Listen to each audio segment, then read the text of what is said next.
Yay. Hello.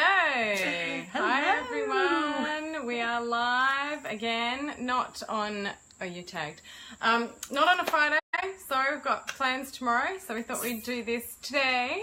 And one of the things that's coming up for a lot of people at the moment is around forgiveness. And if you've seen a lot of my posts, you would, hi Di, you'd know that I talk a lot about the art of forgiveness, I guess, and how important that is to our overall healing. So we thought we'd run a bit of a session today, a bit of a discussion around forgiveness. And if you've got any questions, please by all means just whack them in the comments and we can certainly address those too. So, over to you. Forgiveness. Bit of a guru here on this one, so I'm just going to hand straight over.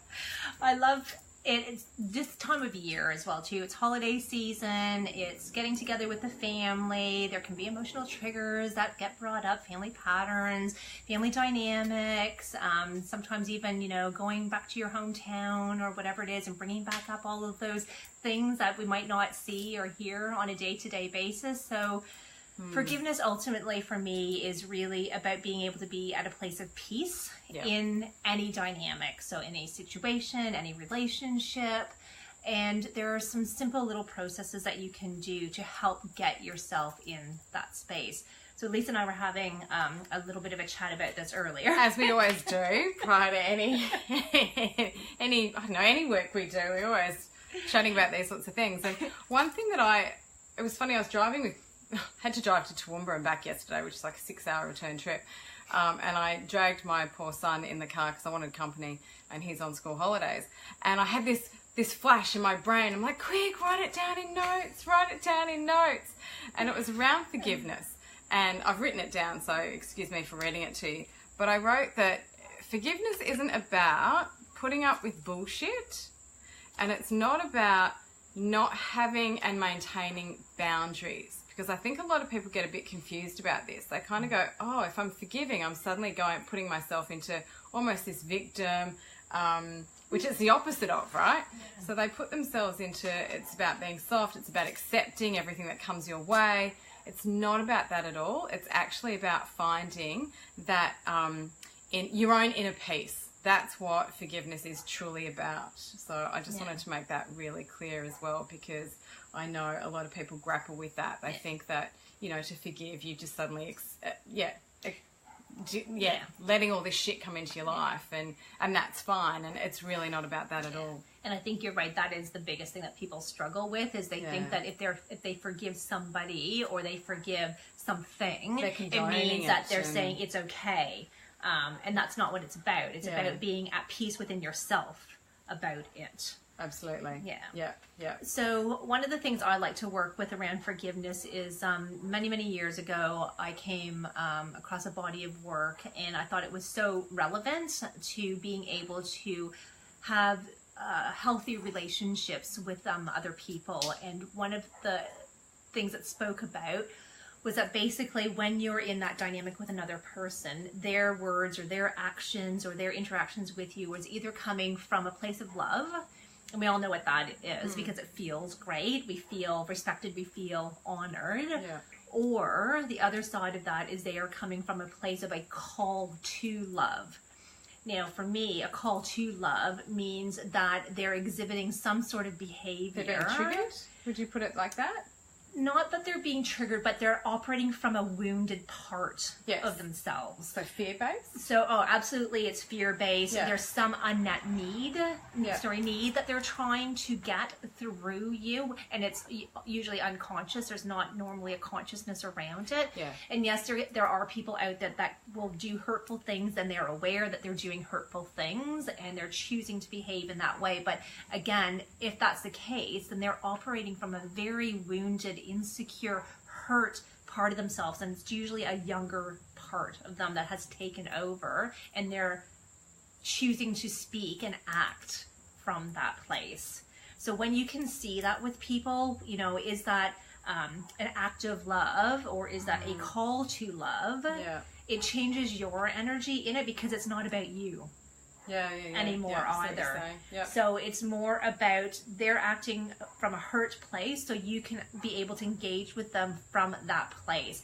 And it takes the trigger and the energy out of us Yeah. when we're in that dynamic, because we know it really isn't about us. And I think a lot of the problems around forgiveness is we're taking everything personally. Yes. Everything that somebody says or does, we think it's actually an attack about us or who we are. But 9 times out of 10, it's just more about what's happening for them. Yeah. And if we can stay strong in that, knowing who we are, we're not going to get reacted in that dynamic too. So that's like basically the first way of trying to stop a situation escalating. Yeah, that's like stage 1, isn't it, really? Yeah. Yeah.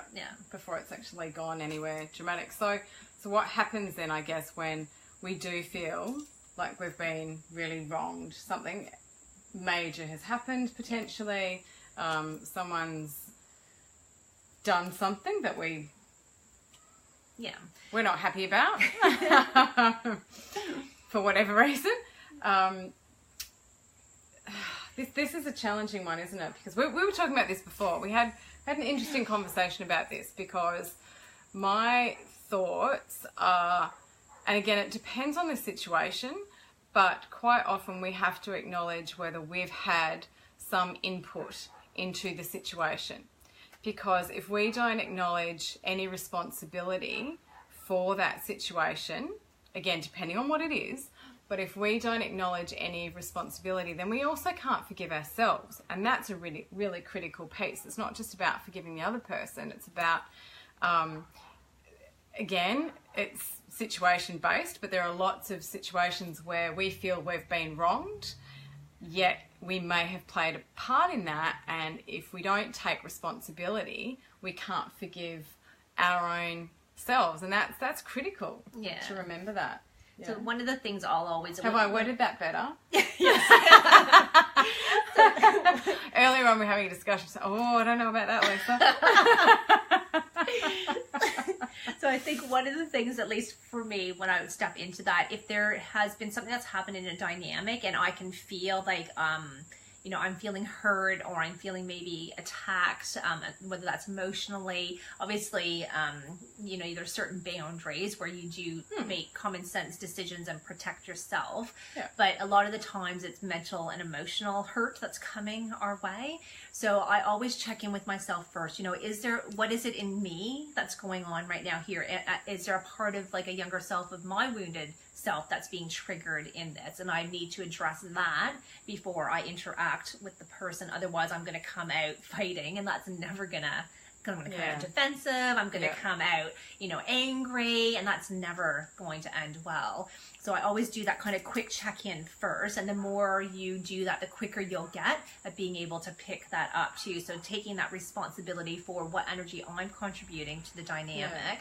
And then it's about being able to be firm in your boundaries around that. So, it's totally acceptable and okay for you to say, you know what, that is not okay for you to speak to me like that. And that is not okay for you to behave in that manner. But when you do it from that place of being calm and centered, which means you're not being triggered, it's going to get heard a lot better on the other side, for starters. Because if you go into attack, then they go into defense, and it just goes backwards and forwards, doesn't it? You're kind of swapping roles the whole time. Yeah. And no one's getting heard. Yeah. Yeah. And I think it's really important to diffuse that energy in the moment. Otherwise, it escalates really, really quickly. Yeah. And, I'm a mom of 3. I have 3 children they're much older now. But sometimes those teenage years can be a little bit challenging. And so when, your kids who you love and you've, probably done everything for are coming and saying things that are, a little bit challenging, is the way or interesting, then as a parent, I had to look at my energy in that, and I would always check in, does she have something valid here? Is there something that I need to be maybe communicating differently, or maybe I need to be listening a little bit more to what her needs are or his needs are. And then from that place you can then set the boundaries of, okay, that's not okay to use that kind of language around me or to call me those things, but also recognizing them that they are so much in a wounded state in that moment. They need to be loved more than anything, and I know that takes a lot of strength. I'm not going to say this is easy. Again, it's another one of those, growth things that you have to learn how to really step into being okay with another person being wounded, venting, and not taking it personally. Yeah. Right? And then, and after the heat of the moment has been dispersed, and you can stand in that space, you can have that conversation with them. And, you know, that's the other side of it, you know, creating those dynamics of hurt and feeding them. If you try and reach somebody when they're in that state and you try to have a logical conversation with them, it's not gonna happen. So you need timing is another big factor in this. So we're talking about situations where the other person, I guess, is still present in our lives and we are able to do that. But what happens, there are certainly times where that person isn't present anymore, but you're still holding the hurt, you're still feeling wounded, you're not at peace with whatever had happened in the past, and it doesn't necessarily, well, you may not have the opportunity to have that discussion. You can still forgive, So I like to make the process more of, okay, if it's somebody that's not physically, you know, living, that I'm seeing in a day-to-day thing, or even if it's somebody's passed on as well, like you can still do the same processes in either way. And so for me, I like to write a letter. So it's important that you voice your hurt and your anger in the letter. It's not for you to send to the person. This is about you being able to do your healing. I did this around it. I did this once. Yay! I did so much. It's just reminded me. I've got, I did that. I can't even remember what it was. I don't know. Anyway, I know it was in the last... forgiven. Exactly. I did this a year or two ago. I was feeling so much hurt. And I just remember going, and I wrote it all out. And I didn't send it. It was not to show the person, but it did. It just got it all out. Oh, there you go. Anyway, get back to you. Keep going. It works perfect. It does work because you get to voice how you're feeling and express that, and that's really, really important. Otherwise, those emotions and those energies get trapped down in you, and that's not going to end well either. But it's not necessarily for the other person. So if the person, if you get to a point where you've written it out a few times, and so you're finding that you're getting much more centered and clear and grounded about what you actually do want to communicate to the other person, then yes, you can send that. But like usually it's going to take 4 or 5 times of writing out really what you're feeling and what you want to say, and looking at it and then really asking yourself, is sending this letter going to get me the outcome that I desire? And is it going to bring peace to me and the relationship, or is it just going to, so it really depends on where the other person's at as well as you. And for somebody that's passed on, I like to use, I think the imagination is an amazing tool, and you can actually just simply have that conversation with that person in your imagination. So creating a space or finding yourself together with that person in a place that feels safe and calm and clear for you, and then actually speaking to that person, voicing how you're feeling. But again, before you do that, make sure you clear through all that heightened energy that's already in you, so that when you're communicating, it would be just like if you're communicating in real life, you want to be grounded, calm, and centered and clear in your communication about what it is that you want to say, and it doesn't have that heightened energy and emotion around it coming out in your words and in that dynamic. Absolutely. It's really interesting. Yesterday when I was driving with Declan, my son, and you know, I said to him, quick, paper and pen, write this down about forgiveness. He said to me, it's really interesting, I just saw a video on Facebook about forgiveness. And I said, oh yeah, honey, you know, what was it? And he said it was a Holocaust victim who had actually been experimented on because she had a twin. So they were both experimented on.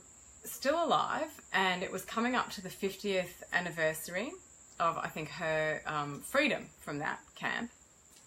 And she found one of the doctors, the main doctor that was involved in experimenting on her and in that camp. And she forgave him and invited him. I've got tingles all over me as I'm telling you this, because this is massive, you know.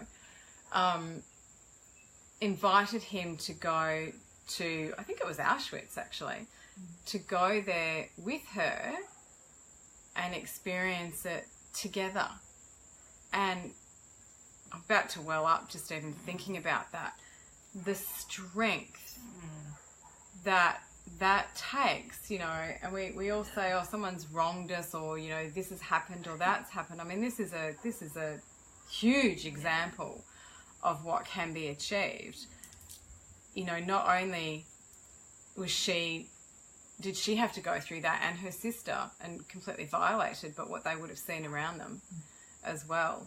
And she could still find it. And I asked Declan, I said, so what was his response? Was he remorseful? Was he at a point where he was ready to, I guess, accept? Because he would have had to have accepted what he had done to go back to Auschwitz with her. And he did. And he took his family back as well. And she took her family. And they, you know, I just think, wow, that's like the pinnacle, isn't it? You know, that's this big example of where it can go. But wow, like the peace that must have brought both of them and their families. Yeah. It's huge, isn't it? Yeah. Just the mind boggles. So you think, okay, well, if they can do that. Anything is possible. And in all honesty, the world needs this right now. Like, if you look at some of the stuff that's happening on a global scale, we need to start really recognizing people for where they're at, and, you know, wounded people hurt and wound others. There's just, you know, no way around that. So at the end of the day, it's about helping people really get into that place of wholeness and completeness, because they don't hurt other people. It just doesn't happen.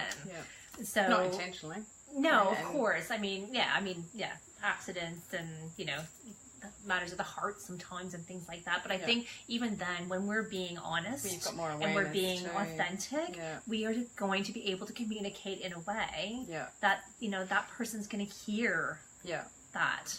So it makes a big difference. It's huge, isn't it? And when I talk about forgiveness as well to myself, like, you know, I've had lots of very strong challenges in my lifetime. So I'm not coming from a place of, you know, life's been easy and I've just had a few little challenging moments. I've had some deep things that I've actually had to really look at. And for me, I've grown from every single one of those experiences. And I think that's also the other part of it. If you can see what that experience has allowed you to do, and quite often it is develop qualities or characteristics, and that can be patience and tolerance and strength and courage. That's what all these opportunities provide for us. And so these people, in their wounding and in their behaviors, are actually allowing us to grow, to become better people. And again, it's not like, I don't say it's not about saying everything's okay or being okay with just tolerating that. I want to know who's doing the angry faces. Oh, who's doing the angry faces? Yes. Who's angry? Talk to us. Write a comment. Why are you angry? Want to know. Sorry. Keep going. So I think it's really important to recognize that there's a compassion exercise that I like to do. And it is usually just helping you see that everybody else is struggling and learning and just trying to get through life just like you and I, just like Lisa and I are. And so it's really about being able to see beyond the words, see beyond the behavior, so that you're not emotionally triggered, so that you can stand there and say in a very firm, in a very fierce, but loving way, that is not okay. Right? And this is, I think, the key to it. You're not, because you're no longer in that place of victimhood, once you've done the forgiveness and you've gone through the process. It's a process. It's not overnight. We all know that. But you can do that then. You can come from that loving place and you can stand firm. Whereas I think if you haven't done that, someone wants to join our broadcast. Oh, this is all new. Add as guest. There we go. I know, I didn't know we could do that. Where was I? Hi, we get distracted easily. Yeah, we do. Shiny objects. The being firm and it allows you to do that because you have forgiven, so you're more at peace and you're not in that space of victimhood. I think you still, there's a part of you, whether you want to admit it or not, that if you haven't forgiven, you're still a victim.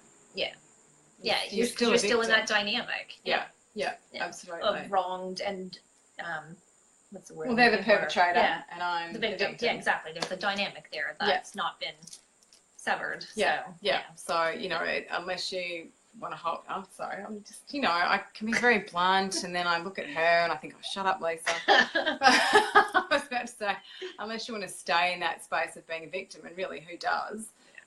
You know, this is really, really important to do the forgiveness. And I'm just reading Di's comment. When we can find forgiveness for ourselves, we take our power back from the situation, experience or trauma, which then allows for healing. 100%. Absolutely. That is it, isn't it? You know, because when you think about it, like, just even imagine your body being in that energy of anger and, you know, resentment and or even frustration or disappointment. If you just sit with your body and imagine yourself with those emotions, you're going to feel the tension that is in your body. And that is what you're carrying around day in and day out. It is not creating a healthy, balanced body. And it is going to turn up. It's a major stress in some way. And it puts you in that almost that flight and fight mode all the time, because you're carrying that. It's like a heaviness around with you. And the minute you can come to be at peace, or can see a person for what they're going through and see beyond their words and beyond their actions, it totally diffuses that, and it gets you back into that place of peace and calm. Absolutely. Which is going to be, you know, so much better for you with your health, happiness, any of those things. You know, people forget that this stuff has a physical manifestation somewhere along the road. You know, you're going to aches or pains or illnesses, diseases, you know, it does manifest because it's a form of stress in the body and the mind. So it will come out somewhere. And that's why, again, it's so important to heal these things. I think actually the one thing I actually want to just mention as well too, because I've seen this come up a few times, and so people get to that place where they are ready to forgive and they want to forgive, and then they go up to the person that they had the dynamic with, and they'll say to them, you know, I've forgiven you. So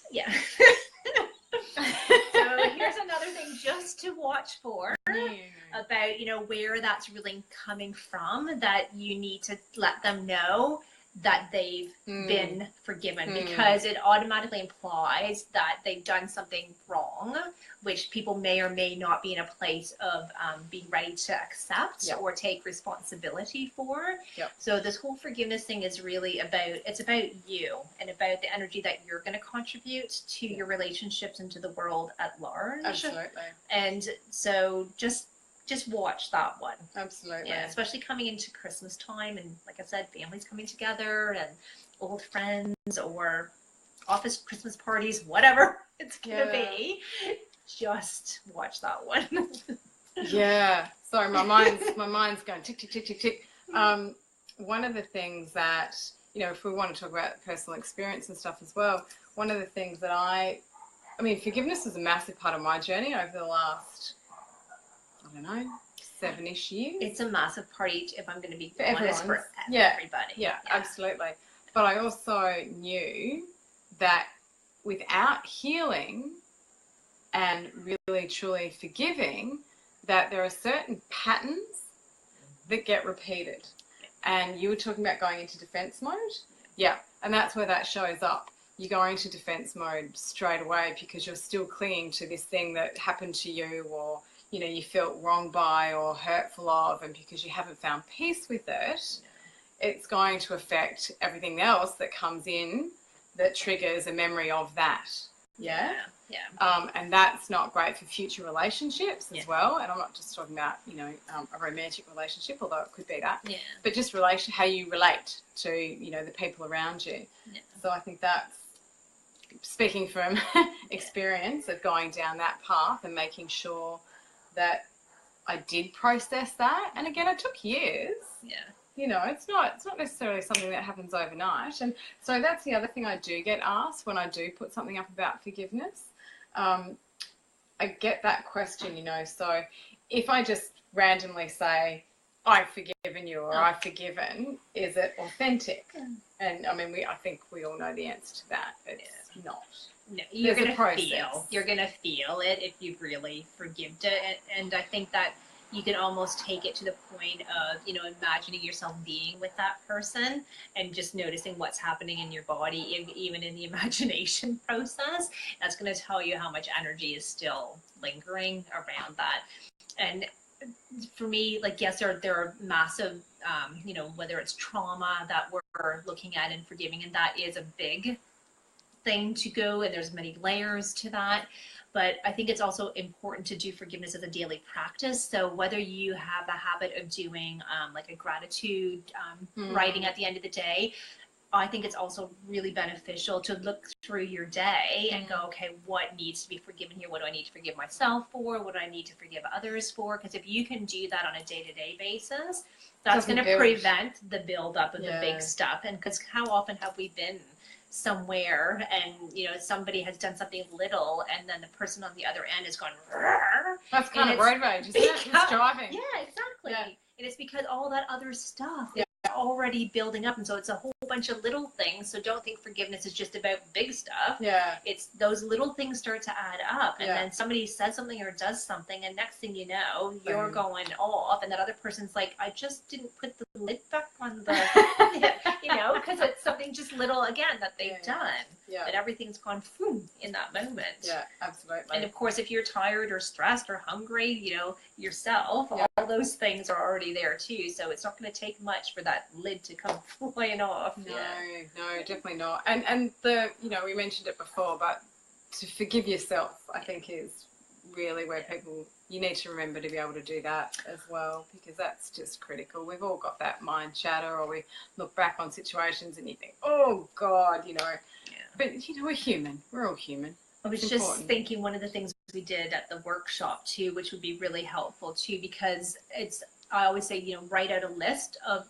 you know, people or situations that you need to have forgiveness around, and always put yourself on that, because there's always an element of you as well too, things that you look back and you're still blaming yourself for, mistakes that were maybe made, or, you know, not good judgments and error, those kinds of things.